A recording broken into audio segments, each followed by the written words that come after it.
Good morning everyone and welcome to Tina Abroad. No, good morning. Good morning.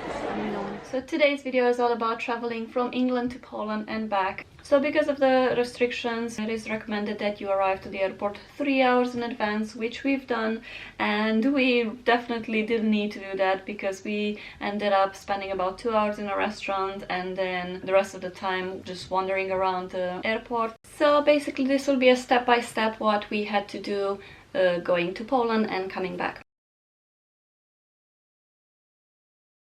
So before even booking our flight ticket, we made sure that we booked our testing. So you need to do a test before coming to England, and then second day after arriving in England. You do not need to get tested going to Poland. So going to Poland, we just had to do our passenger located form. We had to have proof that we have booked our testing. No one really cared for that. No one checked it, and that we are double vaccinated. 10 minutes ahead of set schedule.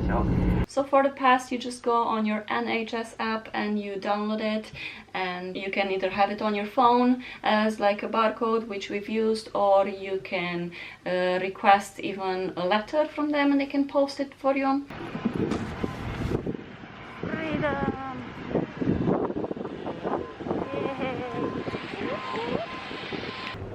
We're here. That's the test center. Like an after, no? Obligatory face mask wearing and keeping a social distance of 1.5 meters. Found a little one.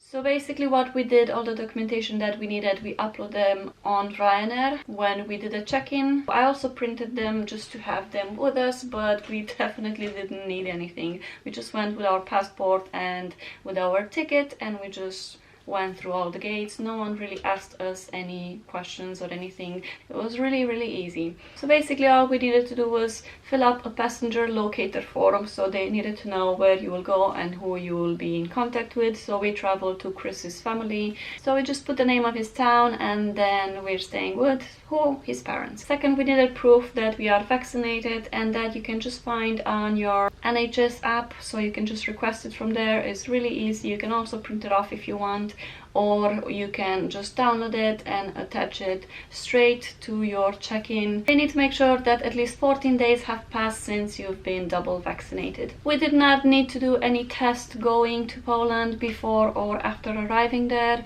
So in Poland you can literally just show that you're vaccinated, and as long as you do not present with any symptoms, then you're good to go. You just have your locator form, your pass from NHS and your passport, and that's all that we needed. Coming back, we did a PCR test in the airport. We just arrived again 3 hours before our flight, and it took about 10 minutes to do. So basically we book it in advance. We paid about £15 maybe each or less for this test, and you literally just show up there. They do a swab test, and in 10-15 minutes maximum they give you the results. And then with those results, we just had to go before passing through security gates. There was a desk where you had to hand in the form, and they would just give you like a pass. Kind of looks like a plane ticket, but funny enough, when we got there, I don't know if she ran out of them or what happened, and she literally just took out an empty paper and she just wrote our names and pass. It was really ridiculous. It was like that's all we needed to pass through security and get on the plane.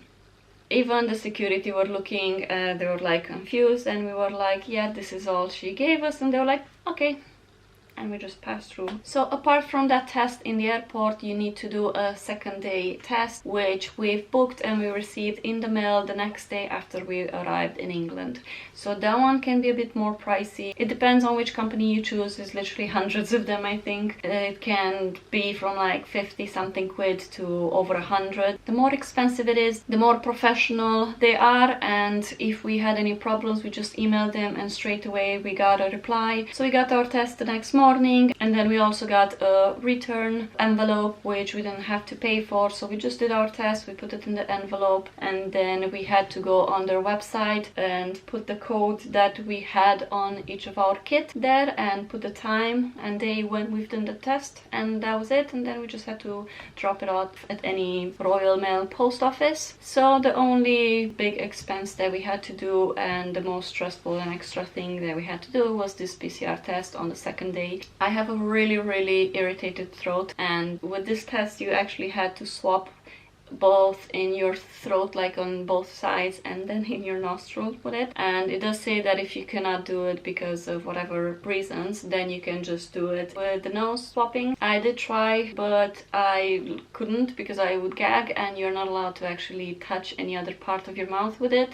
So I really struggled and I couldn't, so then I just did a nose testing and it came out negative. So if I wouldn't have done it correctly, then I wouldn't have gotten a positive or negative result, and I would have had to book another test and redo it. So you do need to be really careful and doing it correctly. Hope that helps, and I will be posting our actual holiday in Poland, so if you're interested in that, stay tuned. I will show you how strict the restrictions are in Poland.